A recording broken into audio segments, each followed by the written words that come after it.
시작을 했고요. 40장 1절이 전체를 끌어가는 키 센텐스다. 그렇게 보시면 됩니다. 너희는 위로하라. 내 백성을 위로하라. 하나님의 징계 때문에 매우 심한 고난, 특별히 자신들의 범죄로 인해서 징계를 받은 유다 백성들은 의기소침했죠. 자신감이 사라졌죠. 왜냐하면 아무리 사람이 무지해도 하나님의 진노를 받게 되면 그 양심의 기능에 의해서 내가 하나님께 매를 맞고 있구나 라고 하는 것을 느끼게 된다는 거예요. 그러니까 지금 유다 백성들이 바벨론 포로 70년을 통해서 그들은 만신창이가 되잖아요. 그러면서 자신감이 사라진 거예요. 하나님이 우리를 버리셨나? 우리는 하나님과 관계가 없는 백성인가? 본인들이 본인들의 죄를 알고 본인들의 과거를 알기 때문에 자격지심이 드는 거죠. 그러니까 우리가 하나님 앞에 범죄해서 그렇구나. 그리고 이제 하나님 앞에 감히 낯을 못 드는 거예요. 그래서 그 백성들에게 하나님께서 계속해서 위로해 주시면서 그게 아니라는 것을 지금 말씀해 주시는 거예요. 하나님이 비록 그들이 불신과 불의와 불법과 불순종 때문에 하나님의 징계를 받은 건 맞아요. 그러나 하나님의 백성인 그들을 하나님 그렇게 버려두시지 아니하고 은혜의 보자기로 이렇게 덮으시는 겁니다. 이게 바로 이사야 40장부터 나오는 하나님의 긍휼에 대한 말씀이다. 오늘 12절 이하에도 보면요. 하나님은 그들이 왜 네 가지 불에 빠졌냐. 네 가지 불이 뭐예요? 불신, 불의, 불법, 불순종. 하나님 아신다니까요. 왜 하나님의 백성인 유다 백성들이 하나님을 온전히 섬기지 못하고 우상 숭배하고 하나님을 떠났을까? 하나님은 그 이유를 아세요. 그러니까 오늘 본문에 보면 하나님에 대해서 가르치는 거예요. 물론 인간이 무지해서 그런 건 맞죠. 그런데 하나님에 대한 근본적으로 말하면 하나님에 대한 지혜와 지식이 부족해서 그런 것도 오늘날도 마찬가지예요. 오늘날도 우리가 범죄하고 불신앙, 불순종에 빠지게 되는 것은 하나님에 대한 지식이 부족하기 때문에 그런 거다. 그러니까 하나님에 대한 지식이 부족하면 사람은 누구나 다 곁길로 가게 되어 있습니다. 그래서 자기를 하나님으로 섬기든가 물질을 하나님으로 섬기든가 세상을 하나님으로 섬기든가 아니면 다른 우상을 하나님으로 섬기든가 몰라서 그런 거고 무지해서. 그리고 오늘 본문에 보면 하나님에 대해서 가르치는 거예요. 무엇보다도 12절에서 16절 가운데 쭉 보면 우선 14절까지 보면요. 누가 이런 질문을 써요. 누가 손바닥으로 바닷물을 헤아렸고 뺨으로 하늘을 재었고 땅에 티끌을 되어 담아보았고 명칭으로 산들을 또 간칭으로 작은 산들을 달아보았네. 여기 보면 누가라고 하는 말에 다 걸려요. 또 13절 누가 여호와의 신을 지도하였으며 그의 모사가 되어 그를 가르쳤으랴. 그가 누구로 더불어 의논하셨으며 누가 그를 교훈하였으며 계속해서 누가 그래요.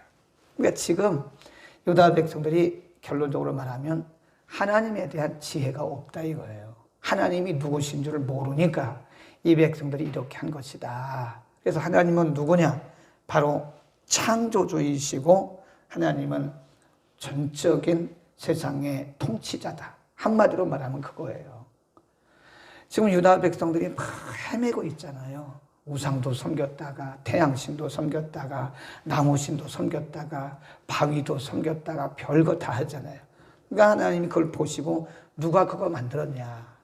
누가 이 세상을 통치하냐?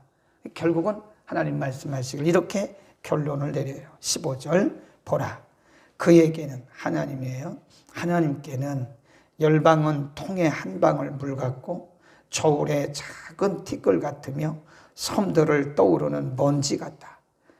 예, 7절 하나님 앞에는 모든 열방이 아무것도 아니라 그는 그 길을 없는 것 같이 또 빈 것 같이 여기느니라. 지금 유다 백성들은 영적인 눈이 가리워지니까요, 하나님은 안 보여요. 하나님은 안 보이고 하나님이 만드신 세상의 것들이 하나님처럼 보이는 거예요. 그러니까 이게 우리가 영적 감각이 어두워지면요, 하나님이 안 보여요. 그리고 문제가 커 보이는 거예요. 우리가 왜 불신앙에 빠져요? 하나님이 보이면 불신앙에 빠지겠습니까? 하나님이 안 보이고 문제만 보이니까 불신앙에 빠지고 우리가 그렇게 우왕좌왕하는 거죠. 우리와 왜 불순종에 빠져요? 하나님 못 보니까 그런 거예요. 하나님 못 보고 다른 것만 보니까 불순종에 빠지는 거다. 네, 하나님 말씀하기를 하나님 앞에는 모든 열방이 아무것도 아니다. 유다 백성들이 그렇게 크게 보고 그렇게 대단하게 보는 주변에 있는 큰 대국들, 군사적인 대국들, 그 군사적인 대국들을 의지하고 나가잖아요. 지금 하나님을 의지하고 하나님께 신뢰해야 할 유다 백성들이 애국을 의지하고 그 아래에 있는 애국, 위에 있는 아수르, 블레셋 이런 나라들을 의지하는 거예요. 하나님 안 보이니까. 하나님 안 보이니까 자꾸 대국들만 쳐다보는 거예요. 근데 하나님 말씀하기를 그거 아무것도 아니야. 레바논이 아무리 아름다워 보여도 그거 한 통의 물방울 같지도 않아. 하나님 그렇게 말씀하시는 거예요. 하나님이 위대하시다는 것을 지금 가르쳐 주시는 겁니다. 그러니까 어제도 말씀드렸지만 우리의 신앙의 기본과 근본은요, 하나님을 아는 거예요. 하나님을 아는 지식이 굉장히 중요합니다. 그러니까 우리의 감정과 우리의 하나님을 아는 지식과 이게 혼돈하면 안 돼요. 믿음을 혼돈하면 안 됩니다. 우리의 감정을 믿음으로 생각하면 안 돼요. 우리의 근본적인 믿음은 하나님을 아는 지식의 기반 위에 서야 그 믿음이 튼튼한 믿음이다 하는 겁니다. 우리 한국교회가 보면요, 70년대, 80년대는 그때는 아마 그게 필요했을 거예요. 경제적으로 막 어렵고 경제부흥이 일어나는 그때에 우리나라 한때는 은사운동이 70년대, 80년대 한 20년간은 은사운동이 일어나가지고 뭐 교회들마다 다 은사운동했어요. 그런데 역사적으로 보면 은사운동은 그 생명력이 짧아요. 확실히 짧습니다. 은사에 빠지는 사람들은 그 신앙이 오래가지를 못해요. 그래 하나님이 좀 다행히도 사랑하셔서 우리나라에 말씀운동이 불어오기 시작했어요. 그래서 제자 훈련했죠. 그러면서 점점 이제 큐티하죠. 이러면서 제자 훈련하고 말씀 묵상하고 이러면서 한국교회가 은사운동이 밀려나고 말씀의 토대 위에 세워진 거예요. 그러니까 지금 우리 한국교회가 이만큼이나 설 수 있는 것은요, 이게 말씀의 토대 위에 돌아가는 말씀운동이 있었기 때문에 그런 거다. 만일 우리가 지금도 계속 은사운동 했더라면 우리는 신비주의에 빠져가지고요, 그냥 막 우왕좌왕하고 있을 거예요. 네. 우리가 세계 교회사를 봐도 그래, 한국 교회사뿐만 아니라 세계 교회사를 봐도요, 이 한때는 이 세계 교회가 경건주의에 빠졌어요. 이 영국을 중심으로 경건한 사람 운동이 일어났어요. 그러니까 사람이 경건만 해갖고 안 되거든요. 경건주의에 빠지다 보니까 사람들이 냉랭하고 자꾸 이상하게 그 바리새적인 믿음에 빠지는 거예요. 그 하나님이 또 다른 팀을 일으켜서 다시 은사운동이 일어났어요. 또 은사운동이 일어나다 보니까 또 은사운동에 빠지니까 이게 또 우왕좌왕하는 거예요. 그러다가 다시 말씀운동이 일어나고 이게 사이클이라고 그래요. 이게 계속 돌아갑니다. 이게 지금도 우리나라도 마찬가지. 우리나라도 한동안 제자운동하고 말씀 묵상하고 또 말씀운동 하더니 이게 너무 또 말씀 그러다 보니까 이게 뜨거움이 없어지는 거예요. 그 요즘에 다시 또 은사로 돌아가요. 이게 사이클이 돌아가는 거예요. 우리는 이 신앙의 균형을 맞추는 것이 매우 중요하다. 그러나 지금 여기서 강조하고 있는 것은 뭐예요? 이거든 저거든 이거든 가장 중요한 근본이 뭡니까? 하나님을 아는 지식입니다. 하나님이 누군가를 아는 토대 위에, 근본 위에 세워져야 그 믿음이 흔들림이 없는 거지. 하나님을 제대로 알지 못하는 것은 그래서 흔들릴 수밖에 없는 유다 백성들처럼 이렇게 엉뚱한데 대국을 가서 의지하고 대국에게 도움을 구하고 아니면 하나님이 아닌 다른 것들을 섬기게 되는 것이다. 그 다음에 쭉 내려갑니다. 여기에 반해서 우상은 뭐냐? 18절에 보면 그런즉 너희가 하나님을 누구와 같다 하겠느냐? 무슨 형상에 비기겠느냐? 우상은 장인이 부어 만들었고 장색이 금으로 입혔고 또 위하여 은사슬을 만든 것이다. 쭉 내려가요. 근데 그때 당시 유다 백성들이 하나님을 떠나서 우상을 숭배한 거잖아요. 태양도 섬기고 어떤 사람들은 별도 섬기고 나무도 숭배하고 나라도 숭배하고 사람도 숭배하고 한마디로 하나님 말씀하기를 그건 아무것도 아니다. 아무것도 아니다는. 그리고 말씀하기를 26절 보세요. 시작. 너희는 눈을 들어 높이 들어 누가 이 모든 것을 창조하였나 보라. 주께서는 수요대로 만상을 이끌어내시고 각각 그 이름을 부르시나니 그의 권세가 크고 그의 능력이 강함으로 하나도 빠짐이 없다. 보다 써놓으세요. 이렇게 줄거시고 하나도 빠짐이 없다. 그 말은 완벽하신 하나님을 의미하는 거예요. 하나님은 완벽하시고 온전하신 분이시기 때문에 그분에겐 빠진 것이 없다. 누가 이 세상을 만드셨고 누가 이 세상을 통치하는지 보라. 그분은 하나도 빠짐이 없는 완벽하신 분이다. 그래서 하나님을 가르치시는 거예요. 우리가 호세아에서도 보면요. 호세아 시대도 마찬가지예요.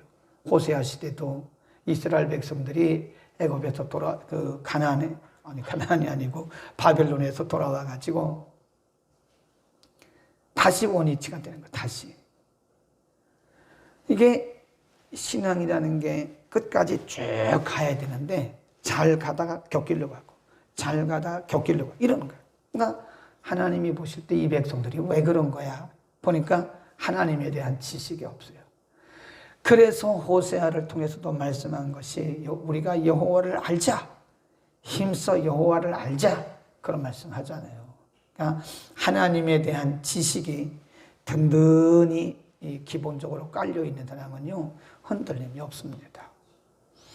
흔들린다는 것은 하나님에 대한 기본 지식이 하나님에 대한 지혜가 부족하기 때문에 그런 것이다.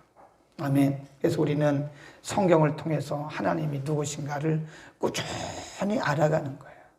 우리나라는 유교적 관념이 유교적 전통적 고정관념이 있기 때문에 하나님에 대해서 굉장히 무섭게 생각해요. 우리나라는 가부장적 제도잖아요.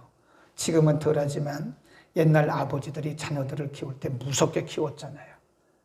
그런 이미지가 우리 속에 딱 박혀 있는 거예요. 하나님을 굉장히 무서운 분으로만 알고 있는 거예요. 맞죠? 하나님 무서운 분 맞죠? 그런데 하나님이 그렇게 무섭기만 하신 분이 아니거든요. 그만큼 친근하다는 거 아니겠습니까? 하나님은 그렇게 우리에게 친근하신 분인데 그 밑에 보세요. 그래서 이렇게 말씀해요. 야곱아, 내가 어찌하여 말하며 이스라엘아, 내가 어찌하여 이르기를 내 사정은 여호와께 숨겨졌으며 원통한 것은 내 아버지께서 수리하심을 받지 못한다 하느냐. 이게 뭐예요? 지금 기죽어 있잖아요. 하나님께 한번 매를 맞고 나더니 유다 백성들이 기죽어 있는 거예요. 우리는 기도해도 소용없어. 우리의 원통은 하나님께서 받지도 않으셔. 우리는 버림받은 자야. 이게 죄책감인 거예요. 지나친 죄책감에 빠져서 이들은 지금 의기소침해 있고 자격지심에 빠져 있는 거예요. 그리고 또 보세요. 하나님은 그러나 이렇게 말씀합니다. 자격지심과 의기소침에 빠져 있는 자들에게 28절 시작. 너는 알지 못하였느냐? 듣지 못하였느냐? 영원하신 하나님 여호와 땅끝까지 창조하신 자는 피곤치 아니하시며 곤비치 아니하시며 한이 없으시며 피곤한 자에게는 능력을 주시며 무능한 자에게는 힘을 주시나니 소년이라도 피곤하며 곤비하며 장정이라도 넘어지며 자빠지되 오직 여호와를 앙망하는 자 곧 줄권하세요. 이제 이게 결론입니다. 그러니까 결론적으로 하나님이 하신 말씀은 나를 바라봐라 그 말이에요. 앙망이란 말은요, 간절히 사모하고 바라보는 것을 앙망 그럽니다. 나를 바라봐라. 왜 그렇게 의기소침해 있느냐? 왜 이렇게 버림받은 자식들처럼 왜 그렇게 죄책감에만 빠져 있느냐? 너희가 그렇게 하지 말고 이제 나를 바라봐라. 내가 너희에게 힘을 주실 것이고 내가 너희에게 능력을 주실 것이고 그런 거예요. 지금 뭘 확인시켜 주는 거예요? 하나님이 관계성을 확인시켜 주는 겁니다. 관계성. 하나님에 대해서 하나님께 매를 맞고 나더니 유다 백성들이 의기소침해 있는 거예요. 하나님은 그들에 대한 사랑이 여전히 하나도 변한 게 없어요. 그렇죠. 우리가 변한 거지 하나님은 우리를 향한 사랑에는 조금도 변함이 없어요. 그래서 우리가 하나님의 사랑을 뭐라고 그러냐면 불변의 사랑, unchangeable love라고 그래요. unchangeable love. 하나님의 사랑은 불변이에요, 불변. 우리가 변한 거지 단지 우리의 생각과 우리의 감정이 변할 뿐이지 그분의 사랑은 unchangeable이에요. 불변의 사랑입니다. 그러니까 지금 하나님의 사랑을 다시 하나님께서 관계성과 사랑을 회복시켜 주셔. 확인시켜 주는 거예요. 왜 이렇게 기죽어 있냐? 너희가 왜 그렇게 자격지심에 빠져 있냐? 그런 거죠. 그러니까 우리가요, 신앙생활은 끝까지 잘해야 되거든요. 그런데 인간이 그렇지 못하다니까요. 가다 보면 이렇게 이탈하는 사람도 있어요. 그러니까 우리가 이탈하는 사람들을 바라보는 시각이 그렇게 되면 안 돼요. 그 사람들을 바라보는 시각이 unchangeable love, 불변하는 하나님의 사랑으로 바라봐야 돼. 이탈한 사람들을 우리가 자꾸 이렇게 정죄하고 그러면 안 돼요. 인간은 누구나 다 한때 이탈할 수도 있고요. 우리가 청소년들이 요즘에는 참 겉으로 드러나지 않아서 그렇지 탈선한다 그래요. 탈선하는 청소년들이 많아요. 그 탈선하는 청소년들을 보는 시각 때문에 애들이 못 돌아가요. 네. 물어보지 말고 기도해요. 기도밖에 없는 거예요. 그분이 다시 하나님을 깨닫고 성령의 터치하심으로 통해서 성령의 만지심을 통해서 다시 올 수 있도록 다시 믿음을 회복할 수 있도록 그렇게 우리가 말이에요. 그런 분들에게 자꾸 왜 안 오냐고 막 그런 물론 우리가 그런 건 물론 당연히 사람이기 때문에 이렇게 자꾸 사랑하니까 하는 거죠. 근데 어떨 때 그런 것들이 그분들에게는 큰 부담이 올 수도 있다는 거예요. 말씀드리려고 하는 것은 그렇다고 해서 그분들을 정죄하지 말라는 거예요. 정죄하고 믿음이 그것밖에 안 되냐, 뭐 내가 뭘 잘못했느냐, 뭐 그런 거 너무 따지지 말고 그냥 우리가 묵묵히 기도하면 하나님의 사랑은 불변의 사랑이에요. 우리 자신에 대해서 우리가 반드시 적용을 해야 됩니다. 내가 뭘 한번 잘못했다고 해서 하나님 우리를 확 던져버리고 내가 무슨 생각 한번 잘못했다고 하나님 우리를 그냥 확 징계해버리고 그런 분이 아니라니까요. 하나님이 제가 말씀드린 표현이 좀 이상한데 하나님을 우리처럼 그렇게 쪼잔하게 생각하지 마세요. 쪼잔하게. 제가 가끔 보면 쪼잔한 분들이 조금 있더라고요. 몇 분. 우리 예수 믿는 사람 쪼잔하면 안 됩니다. 우리 예수 믿는 사람들은요. 기브 앤 테이크로 살면 안 돼요. 조건 없이 주세요 그냥. 네. 그러니까 우리는 하나님의 사랑을 우리 차원에서 생각하면 안 된다는 거예요. 우리 차원에서. 하나님의 사랑은 불변의 사랑. 우리 주변에 혹시라도 믿음에서 이탈된 자가 있으면 자꾸 어떤 조건을 가지고 그들을 정죄하고 자꾸 따지지 말고 하나님의 unchangeable love, 하나님의 불변의 사랑으로 바라보고 기다리는. 하나님도 그렇게 불변의 사랑을 가지고 바라보면서 기다려주시고 계속 용기를 주시는 겁니다. 아멘. 하나님에 대해서 잘합시다. 하나님은 작은 분이 아니고 하나님은 크신 분이에요.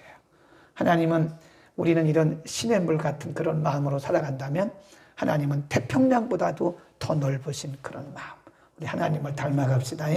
우리에게도 그렇게 다른 사람에게도 그렇게 기도하겠습니다.